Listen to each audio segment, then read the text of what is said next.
In the Sterling family mansion, the perfect daughter-in-law hid a dark truth. As the elderly patriarch withered in silence, only a crow, a faithful witness of years, held the key to unmasking the cruelty and saving his life before the silence became fatal. The pre-dawn gloom still clung to the corners of the Sterling mansion when the first ray of sunlight peeked through the stained glass window of Elias's bedroom, revealing the patriarch's unsettling pallor. His cloudy eyes blinked slowly, his mind navigating a dense fog woven around him by age and neglect. A faint groan escaped his dry lips, almost inaudible, lost in the oppressive silence of the house. Lucia, with her usual calculated efficiency, burst into the room, bringing with her the sweet scent of her perfume and the false lightness of her voice. "Good morning, my dear father-in-law. Did you sleep well?" Her question floated in the air, devoid of genuine expectation for an answer. She adjusted the pillow with abrupt movements that seemed more uncomfortable than careful, and left a bowl of warm porridge and a glass of water with his medication on the bedside table. Shadow, the observant crow, was perched on the windowsill, his dark silhouette outlined against the brightening sky. His ebony eyes missed nothing. He had seen Lucia empty part of the contents of a small white capsule down the bathroom sink drain before dissolving the rest in Elias's glass. A soft tap, almost a coo of concern, escaped his throat, but the sound was muffled by Lucia's voice. "Come on, father, you need to eat to stay strong." The spoonful of porridge was brought to Elias's mouth with subtle haste, and the water with the now less potent pills was offered with the same speed. The old man swallowed with difficulty, an effort that cost him a fit of dry, hoarse coughing. Lucia didn't even flinch. She merely waited with forced patience until he calmed down. Moments later, Arthur, the oblivious son, appeared at the door, his face tired after a late night at the office. "Good morning, Lucia. How is father today?" His tone was one of sincere yet superficial concern, lacking the depth of someone who truly perceives life's slow erosion. Lucia offered a sweet, reassuring smile. "He's a bit sleepier today, but he ate all his porridge. I had to insist a little, but he's strong." She touched Elias's forehead with her fingertips, a rehearsed gesture of affection. "The nurse will be here shortly to help him with his hygiene." Arthur sighed in relief, the cloud of worry dissipating slightly. "That's good. You're an angel, Lucia. I don't know what we'd do without you." He kissed his wife's forehead and left, confident in the image she projected. Shadow let out a louder caw, the harsh sound echoing in the room, but Lucia merely ignored him. Her eyes narrowed as she watched Elias, who was already beginning to succumb to the altered medications-induced sleep. A cold, almost imperceptible smile curved her lips. Silence reigned once more, heavier, denser. The crow flapped his wings, feeling the heavy air, the gravity of a truth solidifying with each passing day. What Lucia had just done was another step on a path of no return, and Elias, in his fragility, was now a little further from the light. Elias's cloudy eyes finally closed, a heavy, drawn-out sigh escaping his dry lips as the altered medications-induced sleep dragged him into an abyss of unconsciousness. The expression on his face, previously marked by resigned melancholy, now softened into a mask of prostration.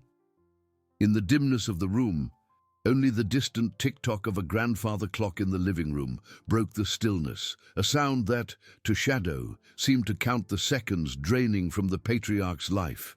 Lucia watched her father-in-law for a moment, the coldness in her eyes a stark contrast to the false tenderness of her gestures minutes earlier. She straightened the sheets with a crisp snap, and then moved with calculated grace to the window, closing it with a soft click. Shadow, perched on the sill, recoiled a step, his ebony eyes fixed on the daughter-in-law, who seemed indifferent to his presence. The morning breeze, which had previously aired the room, was cut off, and the air became dense, almost suffocating. Shortly after, The sound of light footsteps in the hallway announced the nurse's arrival. Clara was a middle-aged woman with a gentle demeanor and tired eyes that had witnessed life's fragility many times over. She carried a leather satchel and an air of quiet professionalism. "Good morning, Mrs. Lucia." "Good morning, Elias," Clara said, her voice soft yet firm as she entered the room. She cast a quick glance at the sleeping patient. Lucia smiled, a warm and welcoming smile. "Good morning, Clara. He's a bit sleepier today, but he ate well. I had to coax him a little. You know how it is. Old man's stubbornness," she said, with a tone of affection that Shadow recognized as pure farce. Lucia moved closer to the bed, adjusting Elias's pillow again with a delicacy that bordered on theatricality. "He's been having some tougher days lately. Sometimes it seems like he disconnects from reality. It's sad to see." Clara nodded, her brow slightly furrowed. "I understand. It's common at this age, with the medication he's on." She opened her satchel, taking out some instruments and a small bottle of disinfectant that exuded a chemical smell. "I'll take care of his hygiene and check his vital signs." As Clara began her routine with the discretion of one who respects a patient's privacy, Lucia remained in the room, observing. Her eyes, however, weren't fixed on her father-in-law, but on the nurse's reactions. Every movement Clara made was scrutinized, every expression, every pause. Shadow perceived the veiled tension in Lucia's body, a contained predation. The crow let out a low caw, almost a lament, which went unnoticed by the nurse, but caused Lucia's lips to twitch minimally before she recomposed her mask of concern. "He seems weaker than usual, Mrs. Lucia," Clara commented, her voice almost a whisper as she checked Elias's pulse. A slight tremor ran through the nurse's hand.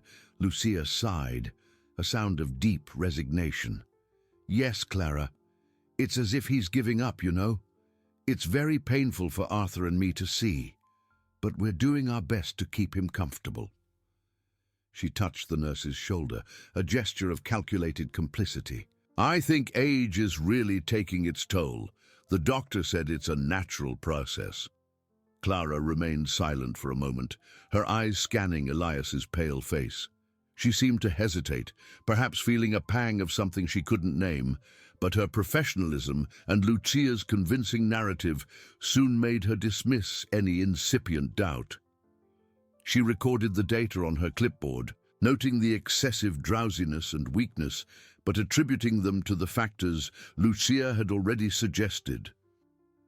Lucia waited until Clara finished and prepared to leave. "Anything different, please let me know, Clara. Father's health is our priority," Lucia said, accompanying the nurse to the bedroom door. When the door closed with a soft click, Lucia returned to the room. Her eyes met Shadow's.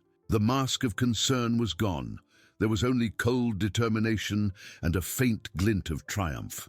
The crow felt a shiver run through his feathers. Each day the net tightened a little more. Elias was sinking, and Lucia, with her web of lies and omissions, was pulling the strings. Shadow cawed, a harsh, urgent sound that filled the silence, but there was no one to hear. No one to understand the warning, only the old man, drifting further from the world, and the relentless daughter-in-law drawing closer to her dark objective. The silence that followed Clara's departure was more than the absence of sound. It was a heavy shroud enveloping Elias's room in a sepulchral stillness. Lucia, with the smile of triumph still dancing on her thin lips, approached the bed. Her eyes, once trained for staged compassion, now revealed a cold calculation as she contemplated her sleeping father-in-law. She touched the sheet, not with affection, but with a possessiveness that Shadow, from his perch on the sill, grasped with chilling clarity. The crow felt a fierce impulse, a primitive desire to tear away that mask, to scream the truth that no one seemed to hear. Lucia turned on her heels, her elegant silhouette moving with renewed self-assurance. She picked up the empty porridge bowl and the glass of water from the bedside table, carrying them out of the room. Shadow, with a contained core, leaped from the sill, his wings beating softly as he followed her down the corridor, maintaining a safe distance, almost a shadow himself. He watched her descend the grand staircase, the soft melody of a radio in the kitchen floating on the air. In the kitchen, the cook, Mrs. Rosa, a stout, kind-hearted woman, was humming softly as she prepared lunch. The aroma of fresh spices contrasted strangely with the heavy atmosphere Lucia carried with her. "Good morning, Mrs. Lucia. Did Elias eat everything?" Rosa asked, turning with a smile. Lucia smiled back, a smile that didn't reach her eyes. "Yes, Rosa, he ate it all. He's a bit weak, but we're taking good care of him. The doctor said it's just his age." She placed the utensils in the sink with a slight clatter and turned to the cook. "By the way, Rosa, Elias has been having very restless dreams lately. I think it's best to avoid heavy foods, you know. More soups, light broths, and perhaps reduce the salt a bit." The doctor suggested it. Shadow, perched on the kitchen windowsill, observed the scene. Lucia wasn't just neglecting, she was actively undermining Elias's health, disguising each action with a facade of care and fabricated medical recommendations. Mrs. Rosa, trusting Lucia's words completely, nodded with concern. "Oh dear, of course, Mrs. Lucia. I'll do whatever it takes for Elias's well-being. Poor man." The veiled satisfaction in Lucia's eyes was almost palpable to the crow. She had manipulated not only Arthur and the nurse, but now also the cook, consolidating her control over her father-in-law's diet and consequently his vitality. The rest of the morning passed in deceptive quiet. Lucia retreated to her office, where Shadow saw her handling some documents, her eyes scanning papers the crow imagined were related to the old man's fortune. With each passing hour, Elias remained in his induced sleep, and life in the mansion followed a rhythm orchestrated by the daughter-in-law. Shadow could no longer bear the inaction, the sight of Elias wasting away, the sound of his muffled groans in the pre-dawn hours. Lucia's calculating coldness, it all accumulated in a whirlwind of indignation within his small body. He knew cause wouldn't be enough. He needed more. He needed something that spoke the language of humans, something Arthur could see, touch, understand. His ebony eyes fixed on Lucia's office door, then on Elias's bedroom. An idea, dangerous and daring, began to form in his mind. He needed to find the proof, the altered medication, the documents, something tangible. The afternoon dragged on. Lucia left her office, cell phone in hand, speaking in a low voice. Shadow saw her leave the mansion, perhaps for a social engagement, one of her many public appearances as the devoted daughter-in-law. It was his chance. The crow flew to Elias's bedroom. The old man continued to breathe at a shallow pace, his body a shadow of the man he once was. Shadow landed on the bedside table, examining the empty glass and bowl. Nothing there. He looked at the bathroom sink drain, the spot where Lucia had emptied part of the capsules. Small white residues could still be seen on the edges, almost invisible to the naked eye, but unmistakable to the crow's keen vision. He needed more than residue. He needed the source. Where did Lucia keep the real medication, or the altered capsules? His gaze swept the room, stopping at the solid oak wardrobe where Elias's most intimate belongings were usually kept. It was a risk. Lucia could return at any moment, but time was running out for the old patriarch. Shadow let out a low caw, a call to courage, and flew towards the wardrobe, ready to begin his search, his wild heart beating fast in his chest, driven by an ancient loyalty and desperate urgency. The truth was hidden somewhere, and he would be responsible for unearthing it before the silence of the Sterling mansion became the last and irrevocable sound in Elias's life. The wardrobe, a dark oak colossus, seemed a portal to the past, exuding an aroma of cedar and time. Shadow, with a soft beat of his wings, perched on the bronze handle, his ebony eyes scrutinizing the dark crack. A gentle push with his beak, and the door creaked, opening a gap wide enough for him to slip inside. The interior was a tangle of memories, heavy coats stored from past seasons, the scent of lavender from old sachets. The rustle of fabric filled the silence as he landed on a pile of soft shawls. Time was a silent, relentless enemy.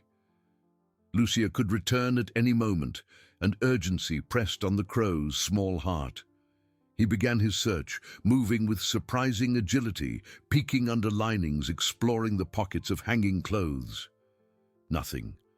Only the dust and mold of oblivion. Shadow felt a pang of despair. Would it be in vain? His eyes, trained to detect the slightest anomaly in nature, swept the wardrobe floor. And then he saw it. A slight unevenness. A floorboard seemed slightly displaced, almost imperceptible.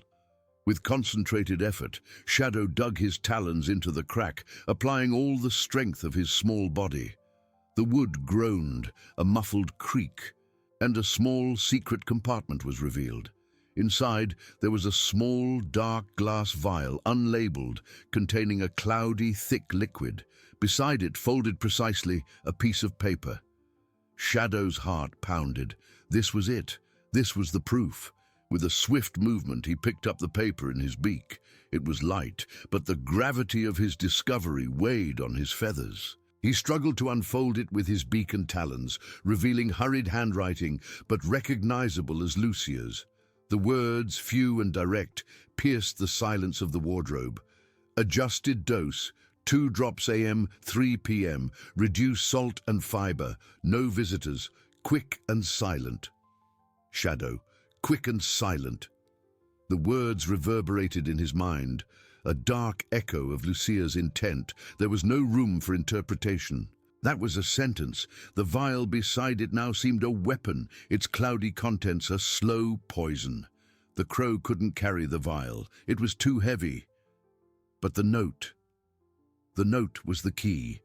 He folded it again with his beak, carefully, and held it firmly between his talons. Suddenly, a distant sound, a car engine. She was coming back. Lucia.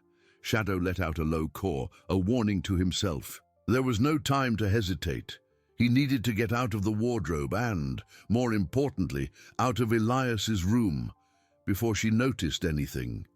His wings beat vigorously, propelling him out of the compartment, back into the faint light of the room. He closed the wardrobe door with a gentle push, restoring the illusion of order. The sound of the car stopped in front of the mansion. Doors opening and closing, quick footsteps in the entrance hall. She was inside. Time was running out for Shadow. He couldn't be seen with the note. His eyes, glancing, fell on Elias. The old man continued to breathe in his restless sleep, oblivious to the death sentence written just a few feet away. With the note firmly held, Shadow flew to the window. The sounds of Lucia approaching the staircase grew clearer. He needed a plan, and fast. Where could he hide that precious proof, yet make it accessible to Arthur? It couldn't be just anywhere. It had to be a safe spot, but also obvious to someone who knew what to look for. The crow's astute mind worked feverishly. He needed to get that message to Arthur, Elias's only link to hope. But how? He couldn't simply leave it on the patriarch's bed. Lucia would find it. Shadow spotted the bronze statue of a falcon, which Arthur kept on his office desk, a gift from his father. A place Lucia rarely frequented, but which Arthur visited every day. It was a risk, but it was the best chance. With a last look at the wasting patriarch and the bedroom door that was beginning to creak softly, announcing Lucia's arrival, Shadow took flight. The note, a beacon of truth amidst the darkness of manipulation, fluttered between his talons as he darted down the corridor, a swift shadow in search of justice, time a stretched rope about to snap. Stretched taut, threatening to snap with each beat of Shadow's wings. The Sterling mansion, once a labyrinth of silences and shadows, now resonated with Lucia's hurried footsteps. The sound of her heels on the marble staircase was a growing drumbeat, a warning of imminent danger. Shadow, Lucia's note firmly clutched in his talons, flew with desperate urgency down the corridor, his ebony eyes fixed on his objective, Arthur's office. Elias's bedroom door opened with a slight creak, and Lucia's soft voice, laden with false concern, floated on the air. "Father, is everything all right in here?" The question was a whip to the crow's heart, for he knew the truth behind that facade. He needed to be quick. Arthur's office was a sanctuary of order and history, the scent of leather and old books lingering in the air. Shadow, with a low swoop, entered through the half-open window, the rustle of his wings almost inaudible. He landed on the polished oak desk, his eyes sweeping the space. There it was, the bronze statue of a falcon, an imposing predator, with wings spread as if in a full dive. Elias's gift to his son, a symbol of strength and vision. It was the perfect spot. With his beak and talons, Shadow struggled to wedge the note into the falcon's base, between the statue's claw and the desk's wood. The paper was small but sturdy, and the crow needed all his dexterity to ensure it was visible, yet not obvious, to a casual glance. Finally, the note was there, almost hidden by the shadow cast by the bronze wing, but accessible to anyone who knew to look or felt an unexpected urge to move the statue, a noise in the corridor. Lucia's voice, now louder, speaking on the phone, was approaching. She was coming to the office area. Shadow didn't hesitate. With a low caw, he took flight, diving into the darkness of the corridor. At the exact moment, Arthur's office door opened. Lucia paused on the threshold, her cell phone pressed against her ear, her eyes scanning the room. She didn't notice the slightly open window, nor the faint rustle of air shadow left behind. With a sigh of relief, she closed the door and moved away, her voice fading as she distanced herself. The afternoon dragged on in painful suspense for Shadow, who perched in the tree outside the mansion, watching. Lucia was everywhere, a constant cold presence, moving through the house with the calm of one who had everything under control. She visited Elias again, her soft voice echoing through the open windows, offering water and little remedies for her father-in-law's comfort. The scene was a spectacle of disguised cruelty. The sun began to set, painting the sky in shades of orange and purple. Arthur finally arrived home. The sound of his car engine, a familiar rumble, brought a wave of hope to Shadow. The crow watched Arthur enter through the main door, his briefcase in hand. His face tired after a long day's work, he seemed oblivious to the web of lies that enveloped his home. Shadow flew back to the mansion, silently entering through the same window into Arthur's office. He hid in the heavy curtains, observing the man. Arthur tossed his keys into the ceramic bowl on the entrance table and, as usual, headed directly to his office. The afternoon light, now dim, bathed the room in a golden hue. Arthur placed his briefcase on the desk and switched on the bronze lamp which illuminated the falcon statue. Shadow held his breath. Arthur sat down, resting his elbows on the desk, and rubbed his eyes. His gaze, wandering distractedly, landed on the statue. With a sigh, he reached out to the falcon, almost out of habit, to turn it slightly. An old quirk he'd had since childhood, so that its wings always pointed towards the door. His fingers brushed against something unusual. A piece of paper. Arthur frowned, surprise mingling with curiosity. He picked up the small note, which detached easily from the statue's base. The paper was folded, crumpled, but Lucia's handwriting was unmistakable. A wave of apprehension climbed Arthur's spine. He unfolded the paper with trembling hands, his eyes scanning the words. Reduce salt and fiber, no visitors, quick and silent. The quiet of the office was broken only by the sound of Arthur's accelerated breathing. His eyes widened, the color draining from his face. Quick and silent. The phrase echoed in Arthur's mind, dark, cold, merciless. Understanding hit him like a physical blow. His father's complaints, the sudden weakness, Lucia's insistence on medical recommendations, and Elias's reclusion, everything fit into a sinister pattern. A knot formed in his throat. He looked at the note in his hands, then at the office door, at the corridor leading to his father's room. The image of Lucia, with her sweet smile and cold eyes, flooded his mind. It couldn't be. His wife. The woman he loved. A cold, chilling rage began to bubble in his chest, a frightening and unfamiliar sensation. Shadow, hidden in the curtains, watched Arthur's face, the transformation from disbelief to silent fury. The truth, finally, had found its way. But the battle was just beginning. Arthur clenched the note in his fist, the crumpled paper now a silent testament to unthinkable betrayal. The Sterling mansion, once a home of luxury and tranquility, now revealed its dark underbelly, a stage for a drama of inheritance, manipulation, and the imminent danger of death.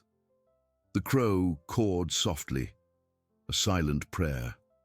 The truth had been unearthed, but the question now was, would Arthur be able to act in time before quick and silent became an irreversible reality? The note, now damning evidence against his own wife, burned in Arthur's inner jacket pocket. The cold fury that had invaded him gave way to a deeper fear, a chilling apprehension that twisted his stomach. Fear for his father. Quick and silent. Lucia's words resonated in his mind like a death knell, disintegrating the image of the woman he loved and revealing an abysmal cruelty. He stood up, the chair scraping against the office floor, a jarring sound that seemed to echo the chaos within his head. Shadow, still hidden among the heavy curtains, watched Arthur's every move, his ebony eyes fixed on the man. The crow felt the change in the air, the palpable tension radiating from the betrayed husband. The Sterling mansion, once a sanctuary of luxury, now seemed to hold its breath, a stage for a dark revelation. Arthur walked to the window, his eyes lost in the darkness of the garden, but his mind painted pictures of a calculated smile, of honeyed words that now dripped like poison.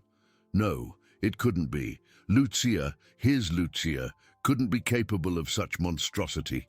But the handwriting, the precise instructions on the paper, the coldness of the words, everything was irrefutable. A bitter retrospective of weeks and months unfolded in his mind.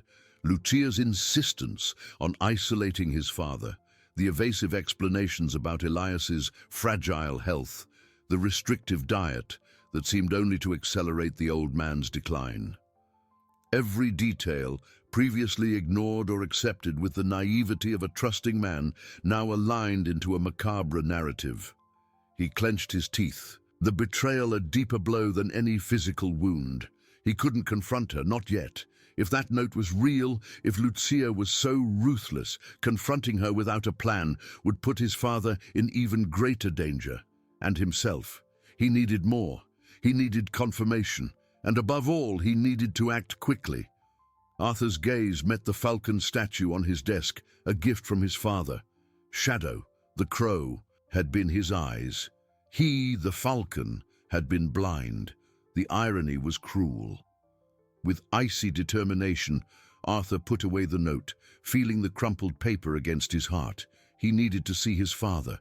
He needed to confirm if the 2 drops a.m., 3 p.m. were having Lucia's desired effect. He left the office, his steps firm but silent. The faint light of the living room revealed Lucia on the sofa, flipping through a magazine with disturbing calm. She seemed oblivious to the hurricane that had just erupted in the adjacent office. Arthur averted his gaze, feeling a shiver run down his spine. He couldn't let anything show. "Arthur, darling, you've arrived early today," Lucia said, her voice melodious. "Is everything all right?" Arthur forced a smile, his expression tense. "Yes, darling. Just a bit tired. I'm going to check on Father before I head up." The lie slipped from his lips with frightening ease, a new skill acquired the instant the poison of distrust entered his system. Lucia narrowed her eyes for an imperceptible second, her smile faltering. "He's resting, my love. I've taken care of everything. You don't need to worry. How about a light dinner and a glass of wine to relax?" The offer, once comforting, now sounded like a trap. Arthur felt his stomach churn. I think I'll just check on him in his room, just to be sure." He was already turning down the corridor before she could argue further. Shadow slipped through the shadows of the corridor, following Arthur. The crow knew that Arthur's visit to Elias was a calculated risk. Lucia was alert, and every move would be observed and interpreted. Arthur reached his father's bedroom door. The silence emanating from within was heavier than usual. He hesitated, his hand on the cold doorknob. What kind of scene awaited him? His father wasting away, his eyes even more sunken, his breathing weaker. Arthur's heart pounded brutally against his ribs. He inhaled deeply, trying to control the rage and panic that threatened to overwhelm him. It was time to see the extent of Lucia's cruelty. Time was running out for Elias, and Arthur felt the weight of every passing second. The rope connecting the old man's life to the truth was about to snap. Arthur turned the doorknob. The cold metal echoed the sense of dread spreading in his chest. The door opened with a soft creak, revealing the dimness of Elias's room. The still air carried an indistinct scent of medicine, of stagnation, of something fading away. A discreet bedside lamp cast a yellowish light over the bed where his father lay. Arthur's heart sank. Elias was pale, his skin thin and almost translucent, stretched over the prominent bones of his face. His eyes, once full of life and sagacity, were half open, fixed on a distant point on the ceiling, unfocused. His breathing was shallow, an irregular whisper that barely moved the thin blanket over his chest. He seemed to have shrunk, a shadow of the strong man Arthur knew. Lucia's words from the note, quick and silent, now materialized before his eyes, terrifying in their precision. Arthur felt a wave of nausea. The icy rage gave way to a sharp pain, a mix of guilt and despair. He had ignored the signs, had blindly trusted Lucia, allowing his father to be brought to the brink of the abyss.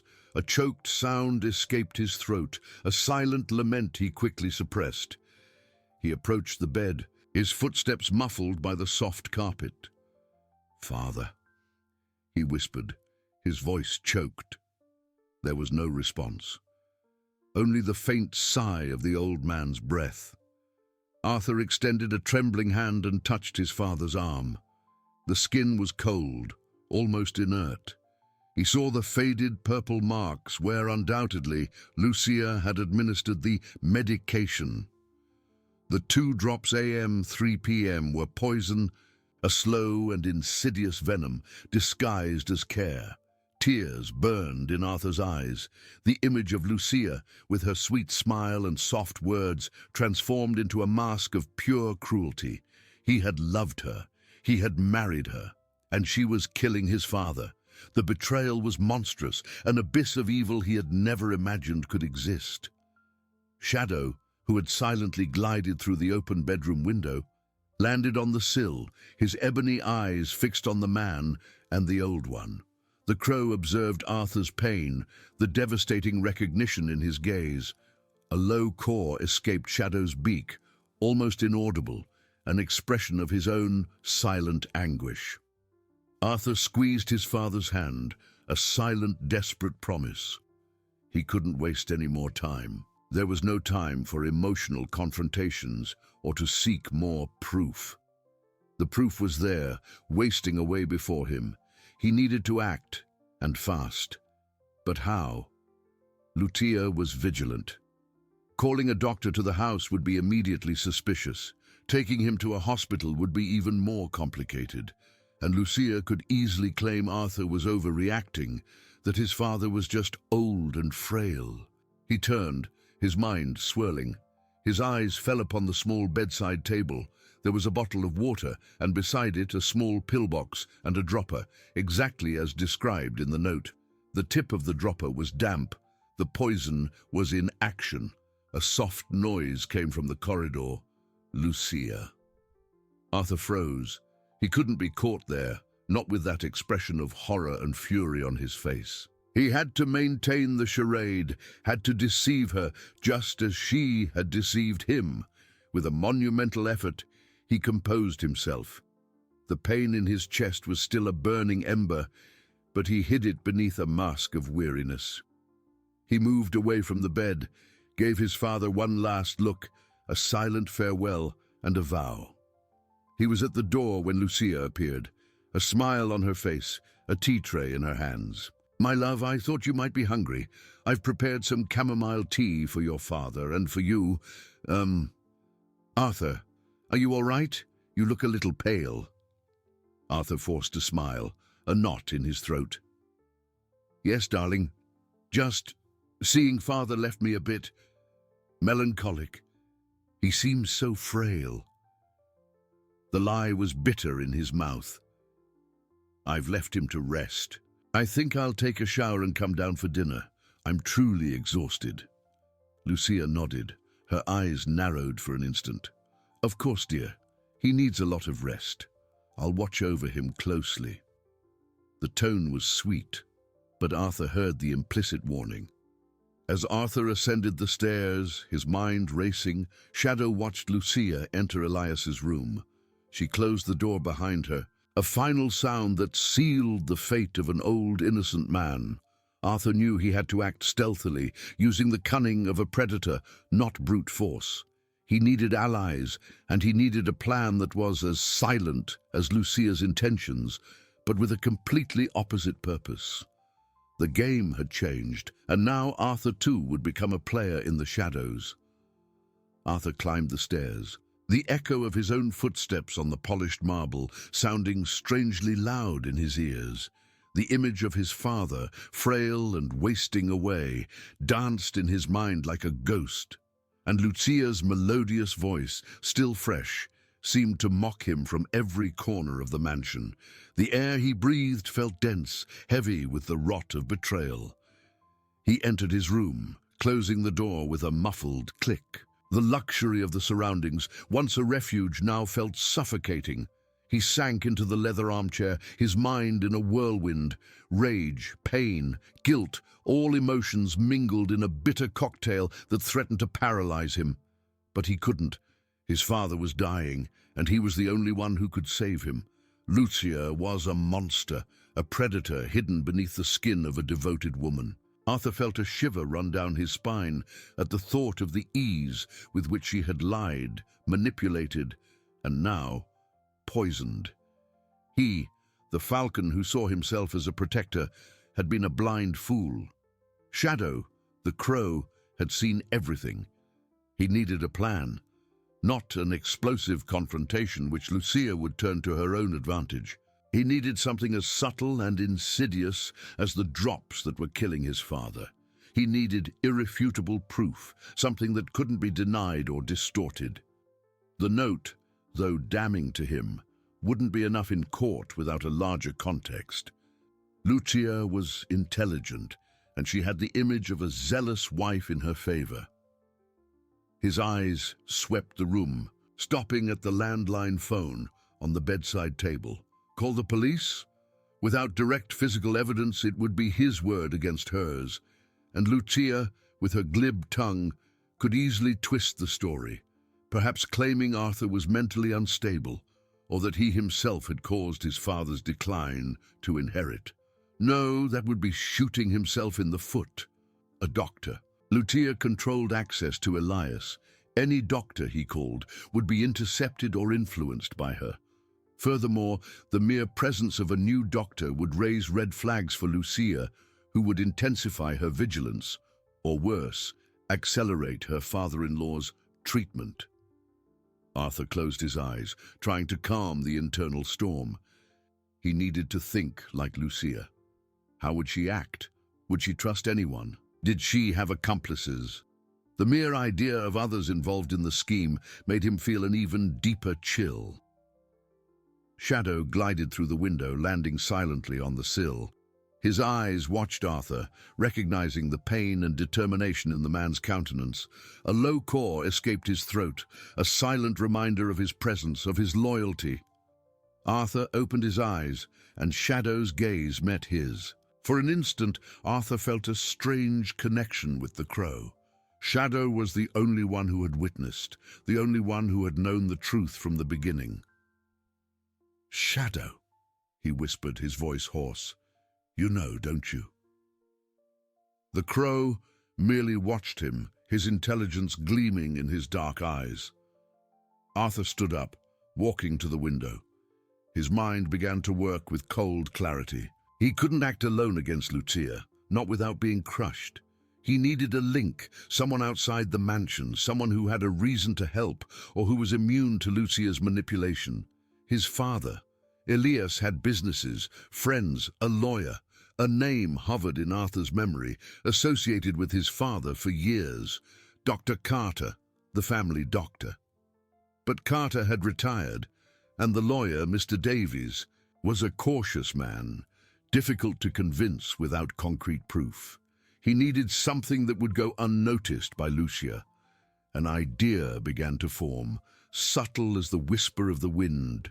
Lucia had isolated Elias, but she couldn't erase his past, his memories, his contacts from before her arrival. There was a nurse, a woman who had cared for Elias before Lucia took total control. A woman whom Lucia had abruptly dismissed, claiming incompetence. Her name was Anna. Where would she be now? Could she have noticed something? Arthur felt a flicker of hope. Anna could be the missing piece. She had no loyalty to Lucia and perhaps even harbored some resentment. He needed to find her, but how? Lucia monitored his phone calls, his outings. He needed a disguise, a distraction, something that would allow him to act without Lucia suspecting his true intention. A sound of footsteps in the corridor. Lucia. She was approaching his room. Arthur had to act fast. He grabbed a towel and ran to the bathroom, turning on the shower with a noisy gush. Hot water began to fill the room with steam. "Arthur, darling, is everything all right in there?" Lucia's voice, sweet and inquisitive, came from outside the door. "Yes, darling, just a quick shower to relax before dinner," Arthur shouted, forcing a casual tone. He heard the soft sound of her footsteps receding. Lucia was satisfied, for now. As the water streamed over him, Arthur planned. He needed an excuse to leave the mansion, to search for Anna or Mr. Davies without Lucia raising suspicions. Perhaps an urgent business matter that would take him away for a few hours. The mansion, with its thick walls and silence, now felt like a prison. But Arthur was no longer blind. He was a man at war, and the first battle would be fought in the shadows, far from Lucia's eyes, with time racing against his father's life. Shadow, from the sill, watched nightfall, stars appearing one by one. Darkness was an ally, and the crow knew Arthur would need it. The hot shower water couldn't wash away the bitterness Arthur felt, but the steam and noise served as a shield. He turned off the faucet, the sudden silence filling the bathroom. His muscles were tense, his mind at a frantic pace. The plan, still incipient, needed form, details that would make it unquestionable in Lucia's eyes. The idea of urgent business was good, but insufficient. She was too intelligent to accept a vague excuse. It had to be something that directly affected her, something she couldn't afford to question without appearing uninterested in the fortune she so coveted. During dinner, the dining room table seemed a stage, and Lucia, with her impeccable elegance and constant smile, the lead actress. Arthur, in turn, played the tired, worried, but resigned husband. He awaited the right moment, as Lucia spoke of arrangements for Elias's recovery, her voice full of false compassion. "Darling, I thought of something today," Arthur began, choosing his words carefully. "During my shower, an email came to mind. That overseas real estate investment, remember? The one father started years ago that had stalled. Lucia put down her fork, her eyes gleaming with sudden curiosity. Yes. What about it? Well, it seems there's a window of opportunity. One of the partners unexpectedly withdrew, and we need an in-person meeting in Madrid tomorrow morning to secure our position. If we don't go, we could lose a considerable portion of the invested capital. He paused, observing her reaction. The mention of invested capital and loss always captured her attention. It's something only I can resolve personally, as I'm father's direct heir in the contract. A power of attorney would take days. Lucia frowned, the gleam in her eyes mixing with slight irritation at not having been informed sooner. But the glimpse of a potential financial loss prevented her from complaining openly. Madrid, tomorrow morning. Arthur, that's so sudden, and with father so ill. Her tone was a mix of feigned concern and cold calculation. I know, darling, and that's why I'm so frustrated, but it's a huge sum. If I don't go, father will lose a lot, and so will we. I thought of leaving immediately. I'm catching a night flight. I'd be back in 2 days at most. Arthur tried to sound reluctant, as if the trip were a burden, not an escape. Lucia considered, silence filling the room, broken only by the occasional clinking of cutlery. The opportunity for Arthur to be away from the mansion for a few days, leaving her in complete control of Elias, must have seemed like a godsend, and the idea of preserving the fortune was too tempting for her. Very well, she finally said, a slow smile forming on her lips. It's a necessary sacrifice, my love. Go. I'll take care of everything here. Father, the house. Don't worry about a thing. The sweetness in her voice was a different poison, one Arthur now recognized. He could barely wait to escape that table. Thank you, my love. I know I can trust you to look after father. The lie was a metallic taste in his mouth. Minutes later, with a small suitcase already packed and the car waiting, Arthur cast a last look at the mansion. The house lights glowed, creating an image of warmth and security that contrasted brutally with the darkness nesting in its foundations. Shadow was perched on the roof, a dark silhouette against the crescent moon. His bright eyes followed Arthur, a silent sentinel. The crow cawed, a harsh sound that was lost in the night, like a farewell and a warning. Arthur got into the car, the driver waiting patiently. Airport, please. And then, I need you to take me to a few addresses. The plan began now. The trip to Madrid was a charade, a smokescreen. His true destination was the search for Anna, the nurse Lucia had dismissed. He had remembered an old contact diary of his father's, kept in his private office, which Lucia didn't know about. In it, perhaps, there would be the nurse's phone number or address. It was a gamble, but the only one he had. As the car pulled away from the mansion, Arthur felt a temporary relief. Mixed with urgency and fear, Lucia was convinced he had bought time, but time was a luxury Elias didn't have. Every passing minute was another drop of poison in his father's system. He needed to be quick, precise, and above all, invisible. The sleeping city passed by the windows, a blur of lights and shadows. Arthur knew he was entering dangerous territory, but the image of his father wasting away propelled him. He would be the shadow that unmasked Lucia. The sedan cut through the night, city lights replacing the familiar glow of the mansion. Arthur felt the air conditioning chill his skin, but the shiver running down his spine was of a different nature. To Palm Street, number 127, he instructed the driver, his voice firmer than he expected. It's an old office of my father's. Please be discreet. The driver nodded, without questioning. As the car veered off the airport route, Arthur risked a glance back. In the dark sky, a shadow stood out, flying low, almost skimming the rooftops. Shadow. The crow hadn't abandoned him, A small shiver of something akin to hope ran through Arthur. He wasn't entirely alone. They arrived at an old building with a modest facade, hidden among closed shops and residences. It was where Elias, in his more active years, kept a small personal refuge, away from the curious eyes of the Sterling Empire and later Lucia's interference. The driver parked in a discreet side alley. Arthur got out, the city's night air filling his lungs with a mix of soot and relief. "Wait here," he said. "I don't know how long I'll be." The key turned in the lock with a loud click, echoing in the silence of the dark corridor. Inside, the small office was a relic of the past. A thin layer of dust covered the solid wooden desk, the books on the shelves, and the decorative objects. The smell of aged paper and mold permeated the air. Arthur switched on the light, revealing a space that seemed to have stopped in time. Arthur's heart tightened as he saw his father's favorite fountain pen on the desk, a photo frame turned face down. With trembling hands, he turned it over, revealing a faded photograph. Elias, young and vibrant, beside his deceased wife, Arthur's mother. A pang of pain shot through Arthur. It was for them that he was there. He began his search. Drawers were opened and closed, dusty folders examined. Each object was a memory, a fragment of his father's life before the darkness that now enveloped him.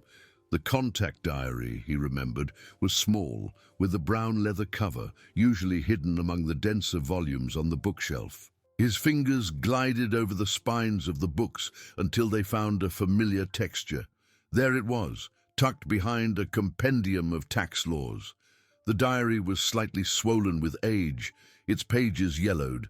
Arthur opened it carefully, leafing through the names and numbers, handwritten in his father's elegant script. "Anna.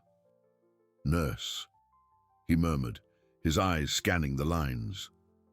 A phone number and an address noted in pencil, a familiar name, a promise of hope. Arthur's hand trembled as he dialed the number on his cell phone. Each tap seemed amplified in the silence of the office. The call felt endless. "Hello?" A cautious female voice answered. "Good evening, Anna. My name is Arthur Sterling. I'm Elias's son." Arthur tried to keep his voice firm, professional. But there was a palpable urgency. There was a pause on the other end of the line, a silence laden with surprise and, perhaps, distrust. "Mr. Arthur, it's been a long time. What can I do for you?" Anna's voice was tense, but he could sense the edge of a suppressed emotion. "I know my wife Lucia dismissed you abruptly some time ago, but I need your help. It's about my father. He's not well, Anna, and I have reason to believe his situation is much more complex than Lucia wants it to seem." Arthur chose his words with extreme caution, avoiding direct accusations, but planting the seed of doubt. "I need to understand what's happening. Did you notice anything strange while caring for him? Anything that made you uncomfortable with how he was being treated?" Another silence, longer this time. Arthur could almost hear Anna's thoughts, the scales of loyalty and resentment weighing. I don't know what you're talking about," she finally said, but her voice lacked conviction. It was a weak denial. "Anna, please, my father's life is at stake. I can't speak openly about all of this over the phone. Could we meet? Somewhere discreet, early tomorrow, before Lucia can even suspect anything?" Arthur intensified his tone of urgency. "I trust you, Anna. My father trusted you." The mention of Elias's trust seemed to strike a nerve. A soft sigh escaped Anna's lips. "All right. Tomorrow. Where?" Arthur suggested a discreet cafe in the city centre, far from the mansion and anywhere Lucia might associate with them. They agreed on a time. As he hung up, Arthur felt a small but significant relief. The first step had been taken. He left the office, locking the door behind him, the keys now heavier in his hand. Shadow was perched on the upstairs windowsill watching him. A faint caw, a silent sign that the crow's vigil continued. Arthur nodded at the bird, a mutual understanding passing between them. Back in the car, Arthur felt weariness weigh him down, but his mind was on high alert. The driver took him back to the airport route, completing the charade. Arthur needed to simulate a trip so as not to raise Lucia's suspicions. Meanwhile, back at the mansion, Lucia sat on Elias's bed, a steaming cup of tea in her hand. She watched the old man who slept a heavy, medicated sleep. A slow, predatory smile spread across her lips. Arthur was far away, and she had the time and the house entirely to herself. The silver spoon she used to stir the tea clinked softly against the porcelain. The sound was almost inaudible. But to Shadow, who now watched from Elias's bedroom window, it was an omen. The spoon's shadow, reflected in Lucia's dilated pupils, seemed to dance. The night would be long, and the mansion's darkness even denser. Dawn advanced, and the silence of the Sterling mansion was heavy, filled only by the slow rhythm of Elias's sleep. Lucia, with the cold smile still etched on her lips, placed the teacup on the bedside table.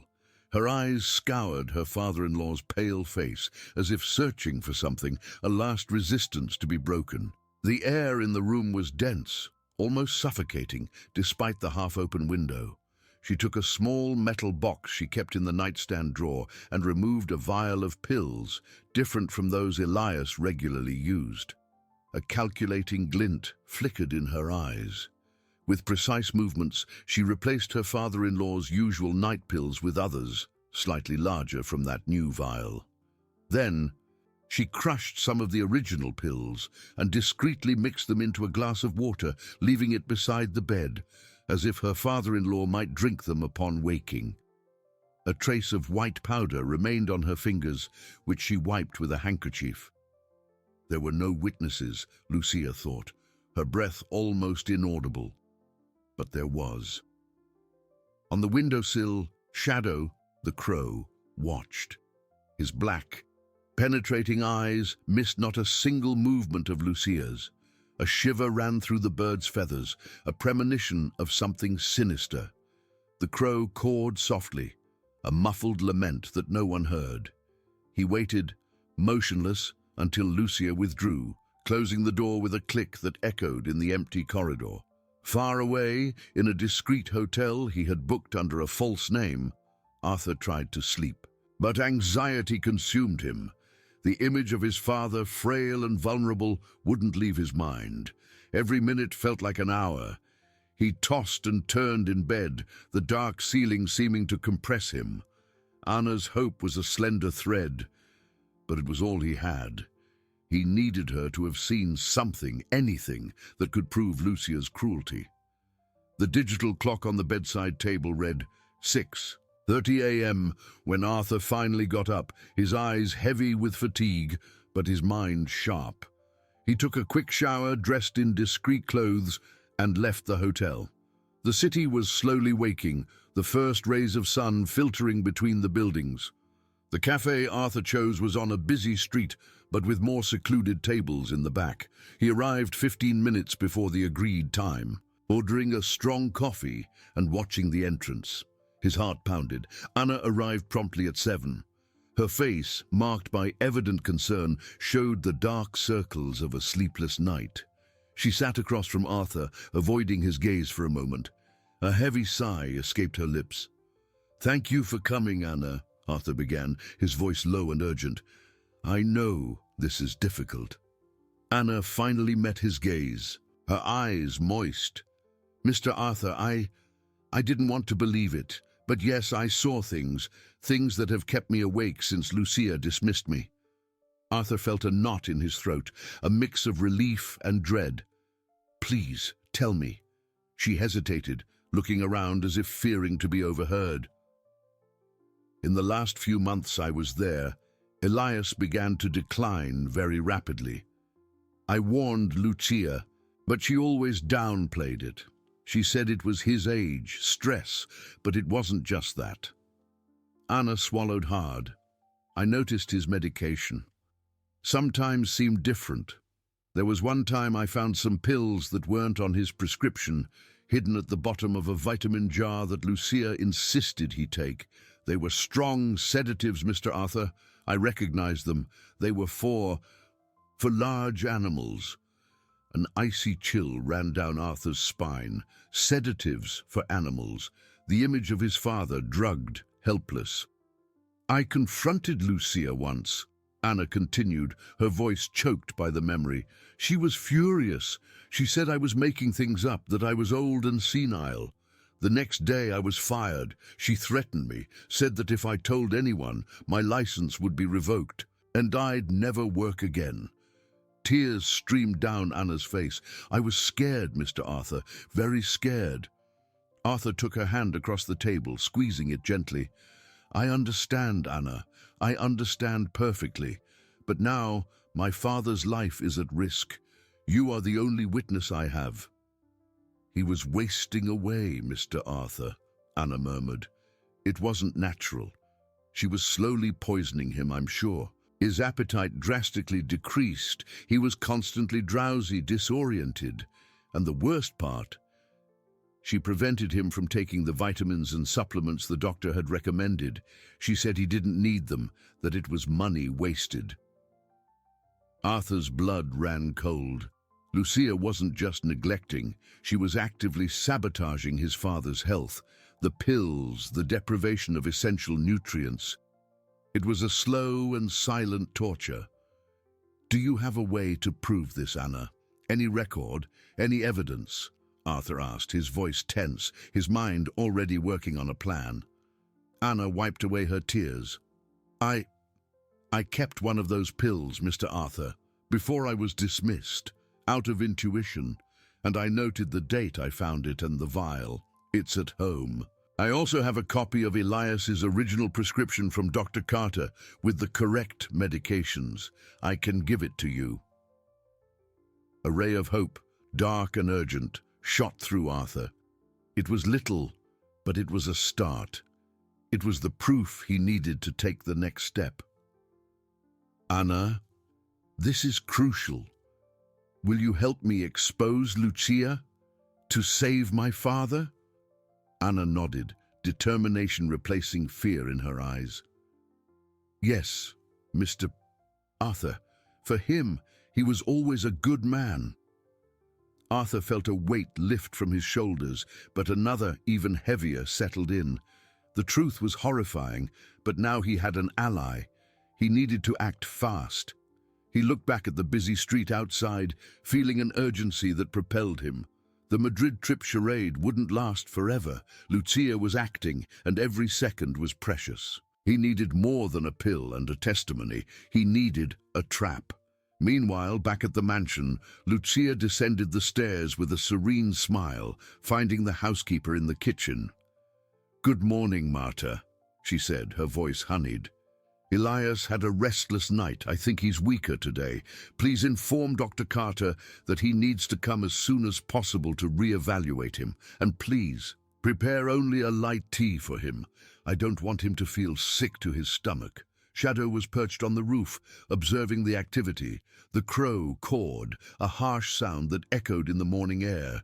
Lucia's trap was closing, but Arthur, with a new piece on the board, was on his way to setting his own. The game was far from over.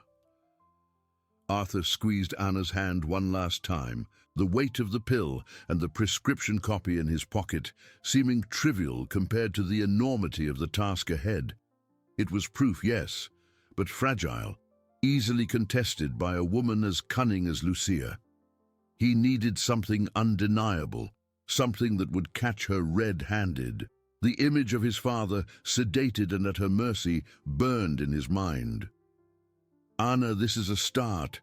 Now you need to stay safe. Don't go near the mansion. Don't talk to anyone about this. I'll handle the rest," Arthur instructed, his voice firm. Anna nodded, her eyes still red, but with a glint of determination. "Be careful, Mr. Arthur. She's dangerous." Arthur paid the bill and they parted ways, going in different directions on the busy street. As Anna walked away, Arthur dialed a number on his burner phone. "It's Arthur. I need your help. I need discreet surveillance equipment, micro cameras, audio, and I need you to help me get into the Sterling mansion without anyone seeing me. Tonight. The Madrid trip charade won't last much longer." The voice on the other end, an old private security colleague he had drifted apart from but still trusted, responded professionally. "Understood, Arthur. Where do we meet? And what's the most discreet entry point you know?" Arthur gave the coordinates of a remote location near the Sterling estate, a blind spot in the security system he had known since childhood. Meanwhile, at the mansion, Lucia paraded her performance. Dr. Carter arrived punctually, his leather briefcase clinking as he ascended the steps. Marta led him to Elias's room, where Lucia was already sitting beside the bed, holding her father-in-law's pale hand, a facade of forced concern adorning her face. "Dr. Carter, I'm so glad you came. He's so weak today. He barely managed to drink the tea I prepared for him," Lucia said, her voice full of false melancholy. Elias lay in bed, his eyes half closed, his breathing shallow. He seemed more a ghost than a man. The smell of strong cleaning products disguised any sickly odor, and the window was ajar, allowing the morning breeze to carry away any trace of medication. Dr. Carter examined the patient with a grave expression.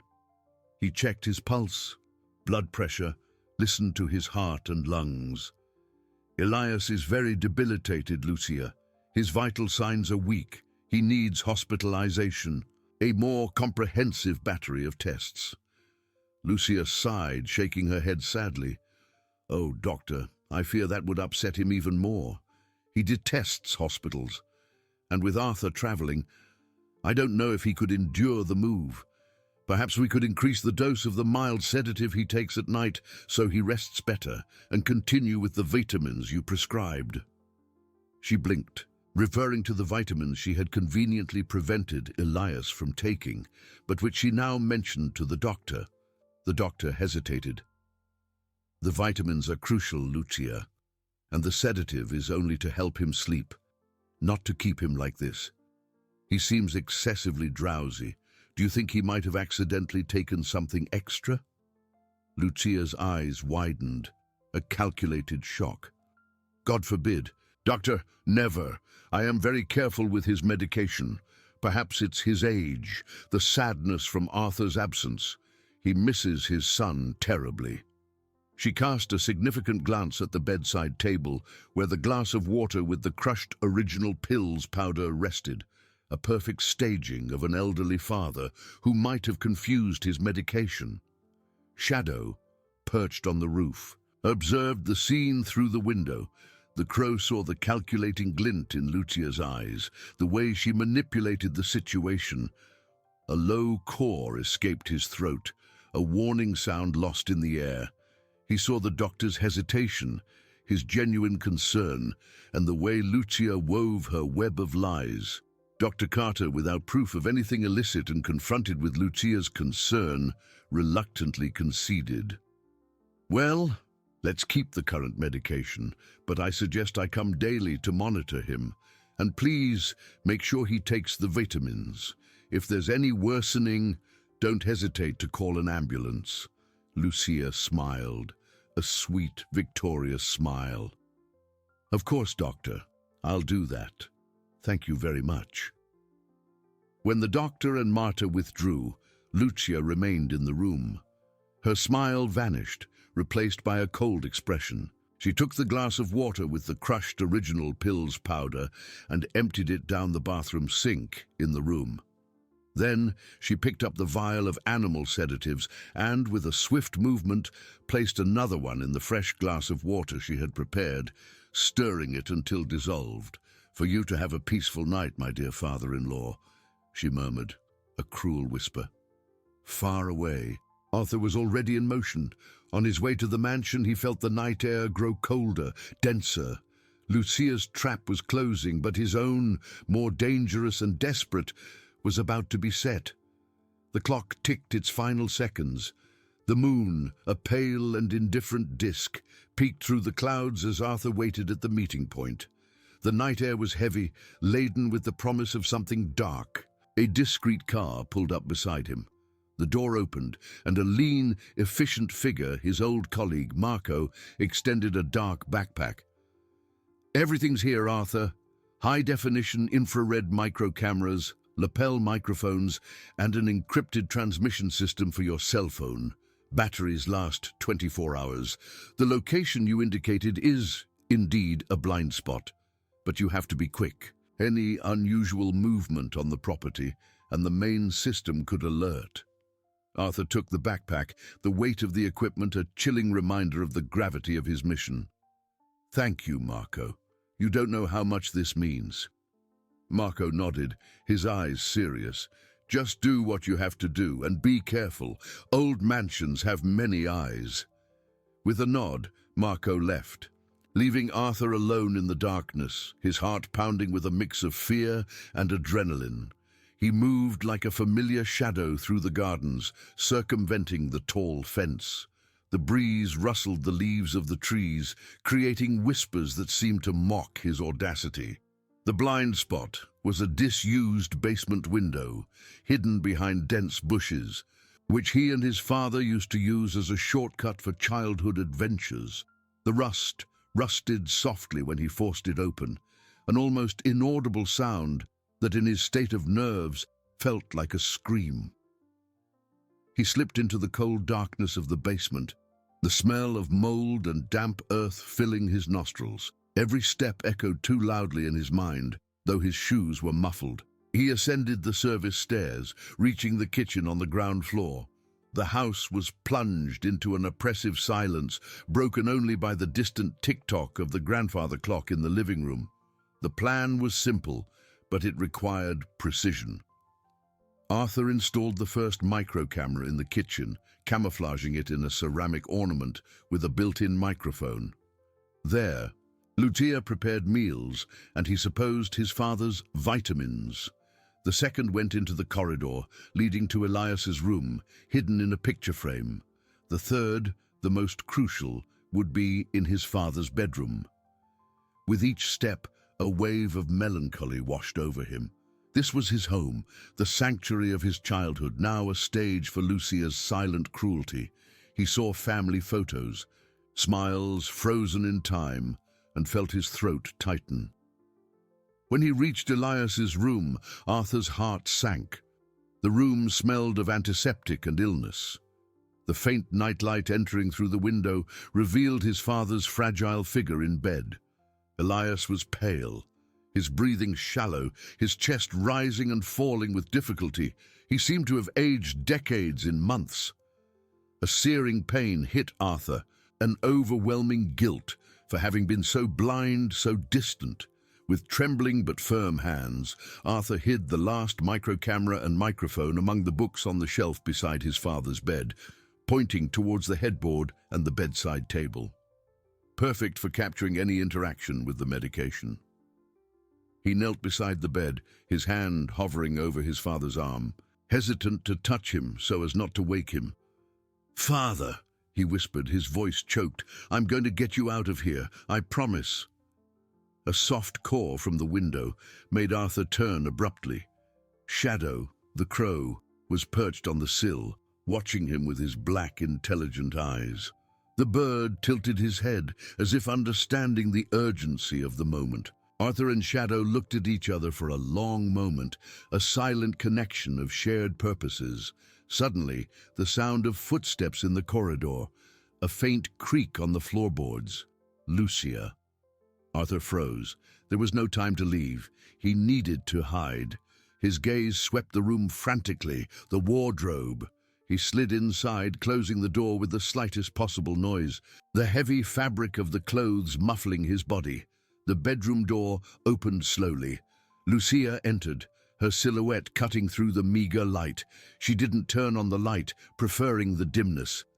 Arthur heard the whisper of her shoes on the carpet, the faint clinking of glass. She was beside his father's bed. "Sleeping, old man." Lucia's voice was a whisper, devoid of any affection, laden with a coldness that made Arthur's blood run cold. He heard the sound of a spoon scraping in a glass, An indistinct smell of something bitter and chemical floated in the air. Not for long. That idiotic doctor almost ruined everything. But don't worry, I have everything under control. You'll have your final rest, and what is rightfully mine. Arthur clenched his fists inside the wardrobe, an icy fury growing in his chest. The evidence. He was there, witnessing. The camera was recording. He heard the sound of liquid being forced. A weak gag. His father. Lucia then moved away from the bed, her steps heading towards the bedside table where he had just installed the camera. Arthur's heart pounded like a drum. Would she find it? She stopped. A deafening silence filled the room. Arthur held his breath.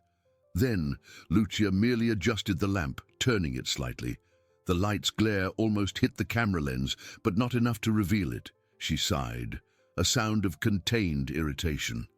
Everything has to be perfect, she murmured to herself. Then, with a final glance at Elias's inert figure, Lucia turned and left the room, closing the door softly behind her. Arthur waited. Minutes that felt like an eternity. The silence returned, denser than before. He crawled out of the wardrobe, his body aching, his face contorted by rage and pain. He looked at his father, inert, and then at the bookshelf. The camera was there, intact, the small recording indicator light blinking imperceptibly. He had the proof. Finally. But the feeling of victory was brief, overshadowed by the terror of what he had just witnessed. Lucia's cruelty was even worse than he imagined. He had to get his father out of there. Now. Arthur moved quickly to the window, where Shadow still awaited him, the crow observing the room with unusual intensity. "Come on, Shadow," Arthur whispered, his voice hoarse. "The game has changed." He needed to leave. He needed the video, and he needed a plan for the rescue. The trap was set, and now Arthur would be the bait. Arthur emerged from the wardrobe, the air heavy with his rage and the pain of seeing his father so frail. He checked his cell phone to confirm that the recording was being transmitted to him. The small green light blinked, silent, a mute testament to the heinous truth. The evidence. He had it, but he couldn't stay. With light steps, Arthur moved through the house again, the pre-dawn silence now more oppressive, laden with the evil that hung in the air. Shadow, the crow, still on Elias's bedroom windowsill, watched him. A low, urgent call came from the bird as Arthur approached the kitchen. Shadow flew, landing on Arthur's shoulder for a brief instant, an unexpected touch, almost a blessing, before taking flight again towards the basement window. Arthur understood the message. The crow knew the way. He deactivated the cameras and microphones in the kitchen and corridor, retrieving the devices with an agility that adrenaline provided. When he reached the basement window, Shadow was already waiting for him, perched on the sill, his head tilted. Arthur slid out, carefully closing the rusty window. In the darkness of the garden, he accessed the video feed on his cell phone. The image was clear, Lucia's voice an icy whisper that made his bones ache. He saw her forcing the liquid into his father's mouth, the weak gag, the silent despair the camera captured. The proof. Undeniable. Rage simmered, but Arthur contained it. Vengeance would be served cold, and his father needed to be saved. He dialed Marco's number, his fingers trembling. "Marco, it's me. I need you. Now." Arthur's voice was a contained growl. "I have everything. It's worse than we imagined. My father is in imminent danger. She just gave him something." Marco, a professional, asked no unnecessary questions. "I'm on my way. I've alerted the police. They'll need a warrant, but with your evidence we can expedite this. Where are you?" Arthur gave the coordinates. "I'm going back to the mansion. I can't leave him alone. I need to distract her." "Arthur, that's dangerous," Marco warned. "I won't let my father die," Arthur retorted, his voice firm. "Meet me at the main entrance in 10 minutes. Tell the police to act discreetly. Surround the house. I'll trigger the panic from inside." He hung up, the cell phone heavy in his hand. The Sterling mansion, once a home, now seemed a fortress of cruelty. He needed to re-enter. Shadow, who had landed on a nearby branch, cawed loudly, as if approving the decision. Arthur looked at the crow. "Are you coming with me, friend?" The bird flew ahead towards the house. Arthur knew he wasn't alone. He circled the mansion, his heart pounding. Instead of using the basement, he went to the front door. The old lock yielded under the force of his shoulders. A crack echoed in the silence of the house, loud enough to alert anyone. "Lucia!" Arthur shouted, his voice echoing through the corridors. "I know what you did." He ascended the stairs, 2 steps at a time, each stride an explosion of rage and determination. The sound of hurried footsteps came from upstairs. Lucia appeared at the top of the staircase, a silk robe fluttering, her eyes wide with surprise and finally dread. "Arthur, what are you doing here? How did you get in?" Her voice was choked, the mask of the concerned daughter-in-law finally cracking. "Don't lie to me anymore, Lucia," he shouted, stopping halfway. "I know about Elias. I saw, I heard. You tried to kill him." Lucia's face contorted. Dread gave way to fury. "You don't know anything, you fool. He's sick, old. It was only a matter of time." At that instant, Shadow flew into the house through an open living room window, cawing hysterically, circling above Lucia's head, his black wings beating the air. The crow swooped towards her, and Lucia let out a sharp scream, losing her balance at the top of the stairs. "Get out of here, you demonic bird!" she shrieked, trying to swat the bird away with her hands. Arthur seized the distraction. He rushed the remaining steps, reaching the top. Lucia, still stunned by Shadow's attack and Arthur's arrival, tried to flee to Elias's room. "No!" Arthur grabbed her arm. "You won't get near him again." Lucia struggled, a primal scream escaping her throat. She tried to scratch Arthur, but he held her firmly. The distant wail of sirens began to penetrate the night's silence, growing in volume. Lucia froze, the blood draining from her face. "No, it can't be," she whispered, her voice faint. "It's the end of your game, Lucia," Arthur said, his voice cold and laden with contempt. "Justice has arrived." Marco's and the officer's footsteps echoed on the ground floor. In seconds, they were upstairs. An officer handcuffed Lucia, who was now weeping, tears streaming down her face, the image of a desperate woman, not the devoted daughter-in-law she pretended to be. Arthur ignored Lucia. His focus was on his father. He rushed to the room. Elias was pale, his breathing still shallow, but the color in his face seemed a little better than before. He was alive. Arthur knelt beside the bed, feeling his father's faint pulse. "Father," he whispered, his voice choked with emotion. "I'm here. You're safe." Elias slowly opened his eyes, confused. A glint of recognition appeared in them. "Arthur, my son." His voice was a mere whisper.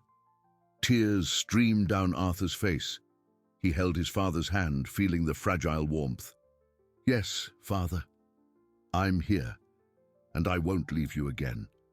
Shadow, perched on the window, observed the scene.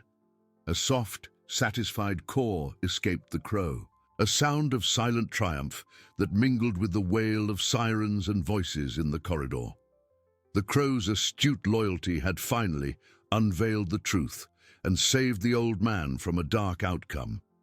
Justice had arrived, and the Sterling mansion, at last, breathed again.